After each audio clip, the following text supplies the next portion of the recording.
Alright, let me show you how this build completely shuts down all melee enemies, rendering them entirely helpless and unable to do any relevant actions, while the rest of your party points and laughs, and then destroys them at your leisure. Let's start a fight here.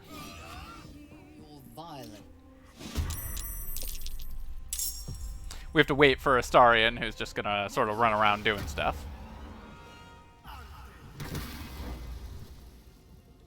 Yeah. They've changed it so that your allies do support you if you start a fight with the Oathbreaker Knight in combat. It used to be they would join in on his side, which is pretty funny. Anyways, so now we've just positioned our character so that the circles overlap where he wants to move, but he's not currently in our threatened area. And then we can just pass a turn. Of course, we could take our attacks before doing this, but just to show you how this works, we can do this. You can also pair this with field effects. Like, we could place, say, an ice knife wall here or here to stop him from moving. Let's just do that just to show you what that would look like. And notice that we've now built a wall where the enemy has to either cross an icy surface or pass through our threatened area in order to move. And then, when he does do that, we hit him with an opportunity attack, which traps him in this area outside of range of any of our characters and unable to act. We can do this turn after turn after turn, stopping the enemies from moving ever, or relevantly entering our range, while the rest of our party just slowly beats him down from range. Of course, the Oathbreaker Knight's going to put Lae'zel in fear, so we'd have to have a way to remove that. But other than that, this character is not going to be able to make any relevant actions, and one of the most powerful melee characters in the game is completely helpless just because we're standing near him. Alright, my friends, let's get to the build. Hello my friends and welcome back to another Baldur's Gate 3 character build. Hope you're all doing well. Today we're going to be covering one of my favorite combos from tabletop Dungeons & Dragons, which I haven't yet done a build guide for, because up until patch 6, enemy movement was broken and inconsistent in several ways that made this build not work, but they've done a lot of optimization for enemy movement in patch 6, which has made this combo much more consistent to actually activate in combat.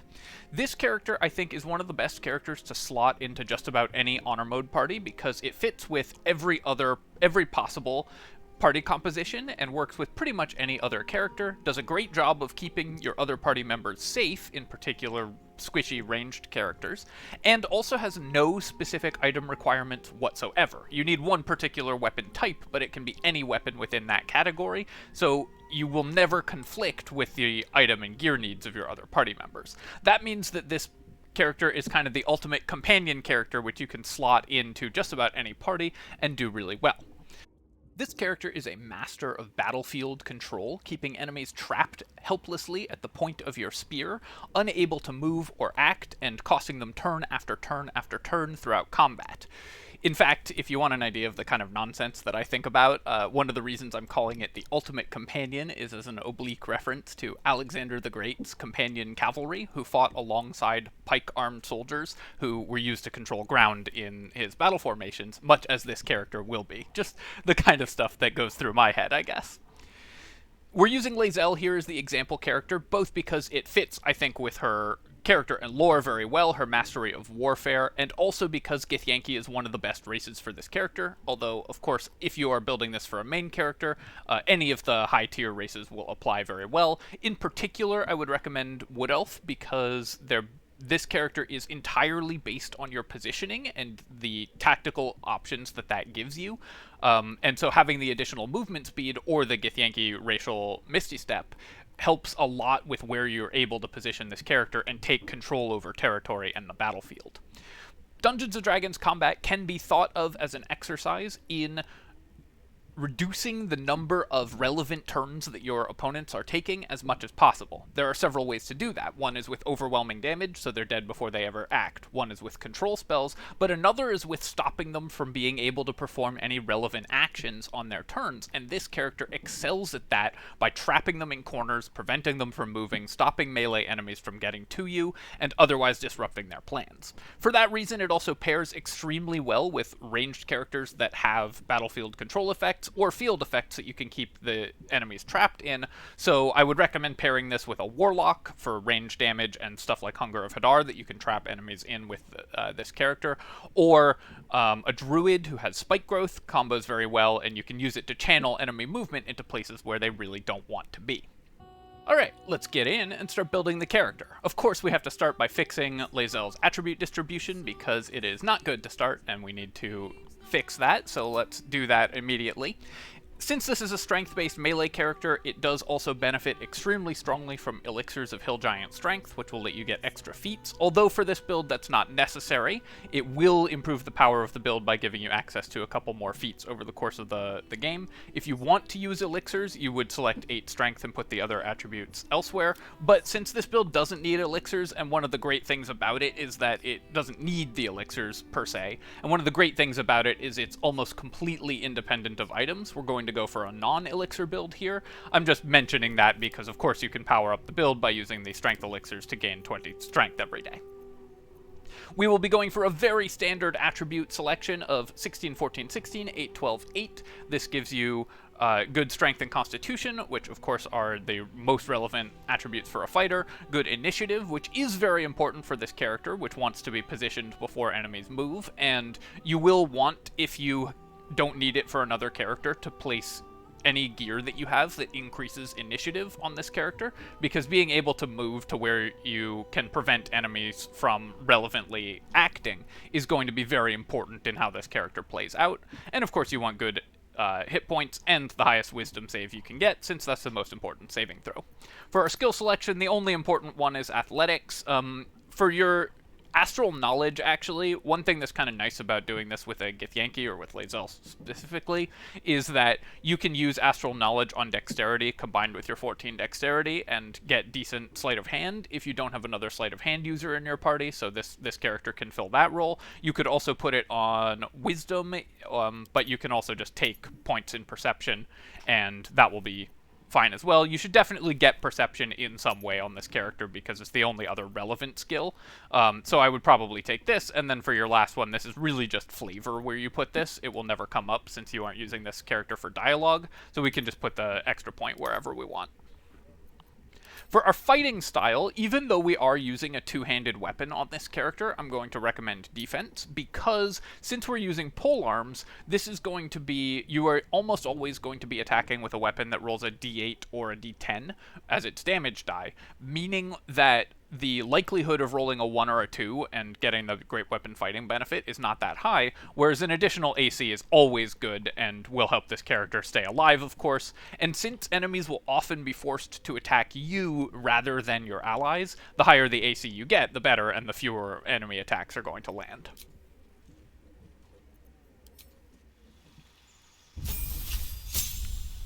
At fighter level 2, we don't have any decisions to make, but of course we get the single best class feature in the game in Action Surge, getting us an entire second turn, once per short rest, which is extremely useful.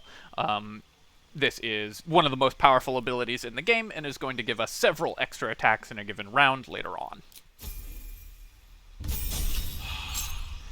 At character level 3, we have to choose our subclass, and the subclass that we're going to choose to fit with our theme of controlling the battlefield is, of course, Battlemaster. This will allow us to use these maneuvers regularly, both to do extra damage, but also to ensure that we are landing attacks, and to keep enemies from acting, all of which are very important. In particular, there are 2 maneuvers that do extremely well with this character, and I'm going to highly recommend that you take Menacing Attack on this character, because you're attacking with a polearm, preventing enemies from moving at the end of your polearm range will often trap them outside of range of being able to attack you. You can combine this with the Sentinel attack that we're going to get later to keep 2 enemies locked down and unable to move, preventing multiple melee enemies from acting every single round, which is extremely important.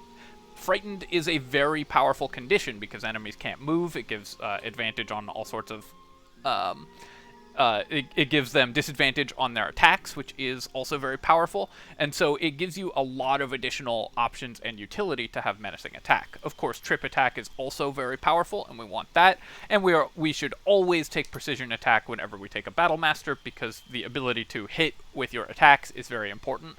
This character also will be delaying your ASIs a little bit, so you'll have a slightly lower hit chance than some other characters. Precision attack can make up for that nicely by giving you a bonus for average of 4.5 for your attack with your superiority die. Incidentally, an average of 4.5 from rolling a d8 on the precision attack to hit is almost exactly equivalent mathematically to having advantage against most enemies, and so you can think of it basically as giving you advantage a couple times per rest on your attacks, but it also combines with any other sources of advantage that you might have, such as knocking enemies prone with trip attack.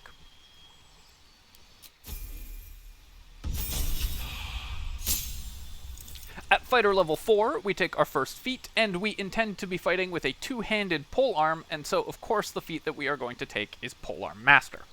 This gives you two options. One, you get a bonus action attack with the butt of your weapon when you attack with a glaive, halberd, quarterstaff, or spear, or pike. It's not listed in the description, but it does work with pikes. And you can also make an opportunity attack when a target comes within range. That's why when we were selecting our Battlemaster maneuvers, we didn't take Riposte, which normally I take pretty highly, but we will be using our reaction attack on this opportunity attack every single turn if we position correctly.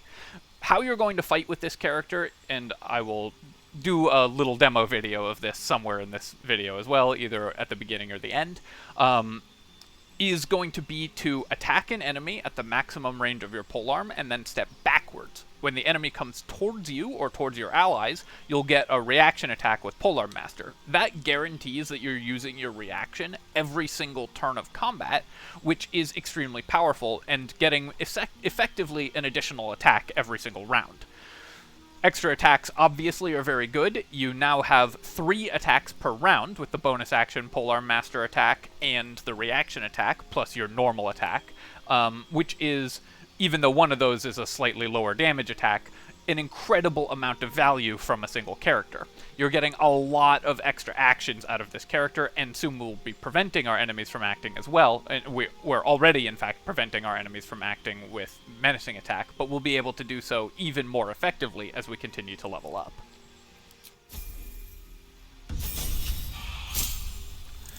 At fighter level 5, we get extra attack, and we get access to Misty Step, which allows our positioning to be basically perfect. Misty Step you can always use to position yourself where you want to be in order to block enemies off. When you're fighting with this character, you're going to want to think of your character's spacing as being basically a wall. So your position and the reach that you have with your polearm is going to be a wall, and you should think of that bubble as being equivalent to something like a spike growth or something that you actually place on the ground that will prevent enemies from moving through it. However, the enemy AI is not terribly efficient at not moving into your opportunity attacks, and so you are going to be able to get lots of extra opportunity attacks. You can position exactly where you want to be because you have the racial Misty Step from being a Githyanki. And of course, extra attack gives you more damage, which is part of what we're here for. At fighter level 6, we get our second feat, and which is great because it lets us get the core combo of the build online much earlier, and the second feat is going to be Sentinel. Sentinel gives us 2 things. One, we get, or 3 things, but 2 really important things. One, we get advantage on our opportunity attacks. That means even though we only have 16 strength at this point, whereas a lot of characters would have 18, we are going to be hitting it basically constantly with our opportunity attacks. Advantage is a huge bonus and will, when combined with any +1 weapons or bless from an ally or whatever, make us basically guaranteed to land every opportunity attack. And secondly, when we do land an opportunity attack, the enemy has to stop moving. Since we're using a weapon with reach, a polearm, an enemy enters our longer attack range and gets hit by our sentinel attack, and then is stuck in place, unable to attack. So even if we don't have a Battlemaster maneuver to hit them with menacing attack, this will allow you to trap an enemy, and depending on enemy initiatives, you can often trap 2 enemies in place for a single round, while hitting them 4 times per round at this point, because we have 2 attacks with our main weapon, a reaction attack, and a bonus action attack, which will allow us to pretty much kill anything that we are attempting to kill very easily. Don't forget also that you can use this to trap enemies next to you. You don't have to just use this when enemies approach you with your Polearm Master attack. You still get normal opportunity attacks, so you can place this character next to an enemy mage or archer and hit them while they're running away, keeping them trapped. And furthermore, you can stop enemy movement inside of field effects, which is why this character pairs so well with, say, a druid's Wall of Fire, or Wall of Fire or Spike Growth from a druid, Hunger of Hadar from a warlock, or any number of other field effects that you put on the ground, Cloud of Daggers, and so on. You can keep enemies trapped inside of those for multiple turns, taking constant damage. Enemies who are trapped in this way, you can also pretty safely just ignore and focus your attention on other enemies in the fight, because you have removed their ability to act. A party with this character in it will never fear melee enemies, provided that your positioning is good, because the enemies will not make any effort to go around you in Baldur's Gate. Usually they'll always trigger the opportunity attack and you can trap them in place. Thanks to some movement optimizations in patch 6, this will fairly reliably trap them before they get in range of you. One reason I didn't recommend this build beforehand was that sometimes enemies would just walk right up to melee range of you anyways, despite the sentinel attack, and that was frustrating. But that seems to have mostly been resolved in my testing, though I'm sure it can still happen in some circumstances.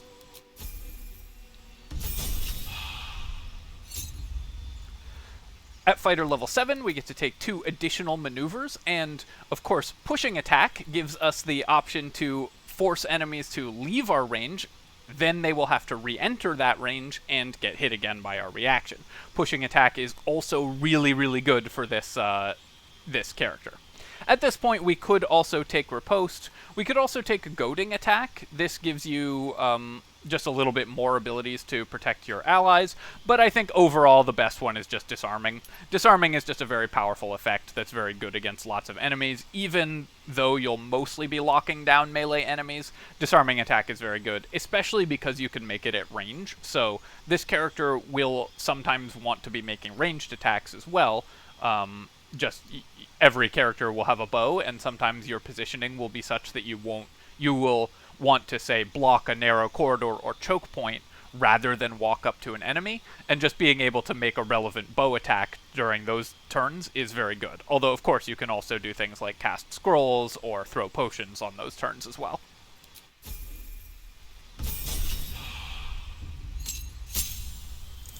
Fighter level 8 gets us another feat, and here we're just going to improve our strength so that we're hitting more often. Other options, though, are you can always take alert, and level 8 is kind of the latest that I would consider taking alert. Or, if you want to take alert, it's often good to take it by level 8, so here is where I would probably take it.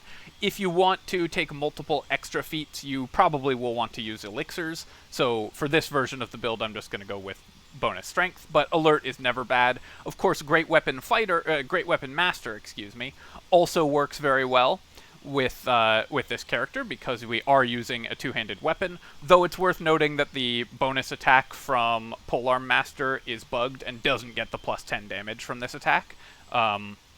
So that synergy doesn't exist, but we still get several attacks per round, which we can apply additional Great Weapon Master damage from.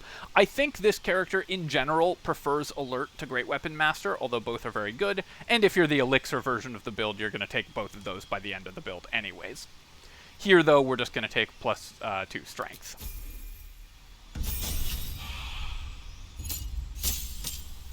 Fighter level 9, we get Indomitable, which is incredibly powerful for a character like this, because one of the few things that this character actually does fear, since you're basically immune to melee enemies, is control effects from ranged enemies. Since your saving throws are decent, but not incredible, against certain wisdom targeting saving saving throws, you are going to suffer. But fighters get Indomitable, giving them giving you advantage on every saving throw, but it's actually even better than advantage because it stacks with normal advantage. So this gives you the ability to shrug off a lot of control effects that would otherwise hurt melee characters because you're just leveling up in fighter.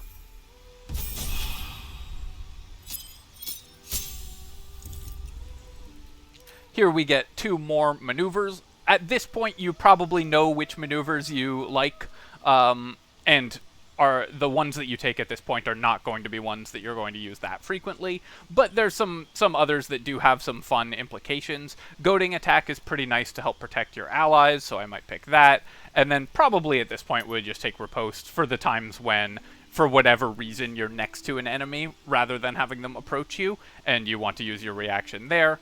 Though, at this point, like I said, it's really up to you which ones you think are going to get used. The ones that you're going to use by far the most often are going to be Trip and Menacing and Precision, and then, of course, Pushing also comes up sometimes. Past that, they are going to be very situational.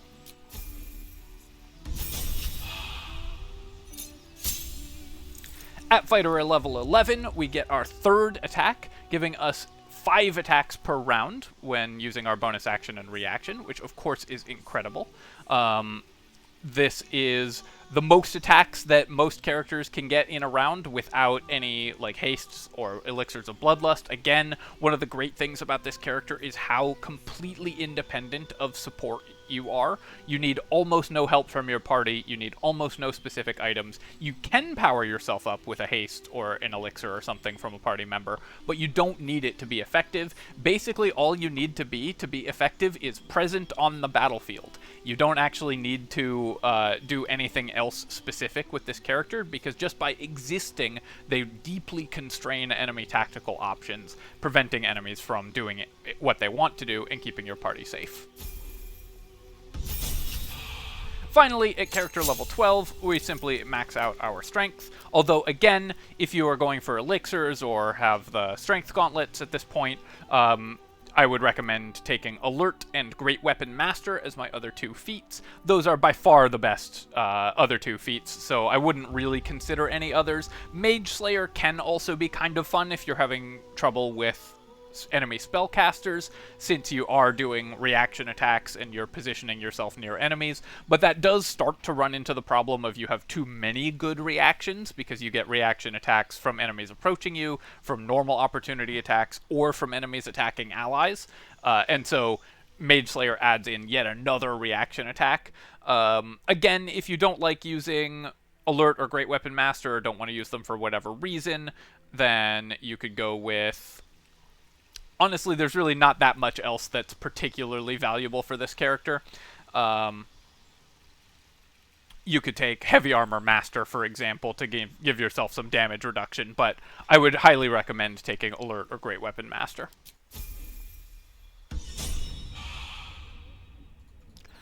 And that's pretty much it. One of the great things about this character is how simple it is. So while it gives you lots of tactical options, it is extremely simple to build and requires no fancy multi-classing, requires no specific items, slots very well into every party. The only requirement is that you need a weapon that works with Polearm Master, like a glaive, spear, pike, etc.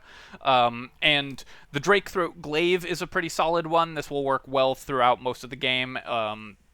But there are plenty of those, so if there's any conflict with another character, say you want the returning pike as well for a thrower, then you don't need that weapon for this character. You only need just any polearm for this character. So I like the Drake Throat Glaive buffing itself just because it gives you +3 to hit, which is very good, but depending on what you have, you'll have Salune's spears or whatever, those can be very useful as well. You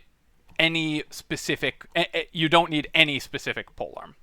As for other gear, you just want the best heavy armor you can find with the highest AC. a decent ranged option for the turns where you are not able to get into range, although of course you can throw stuff or use scrolls or potions, and any gear that you have that increases your initiative in particular, or gives you an additional hit chance is very powerful. If you aren't using the Gloves of Dexterity for this character, or for another character, they do work well on this character, of course, because they work well on everybody. Improved initiative and extra hit chance is good, but otherwise you are very happy to just use whatever gear is left over from the rest of your party on this character. Bonus, I guess one special mention for the Gauntlets of the War Master here, just because you are a Battlemaster Fighter, and those are synergistic with Battlemaster Fighters. Alright, my friends, I hope that you've enjoyed this look at the Ultimate Companion. This build, I think, is excellent to slot into any party, will do very well, requires no specific, like, fancy multi-classing, which is pretty nice, and also it gives you a lot of strategic and tactical options, and therefore is extremely fun to play. You can discover new things that you can do with this build in basically every single combat, which I find extremely satisfying. As always, of course, if you've enjoyed the video, please feel free to leave a comment and like the video. Both of those things help a ton with the algorithm. And of course, you can subscribe to my channel for more Baldur's Gate 3 builds and other strategy game content. Cheers, folks. I'll catch you next time.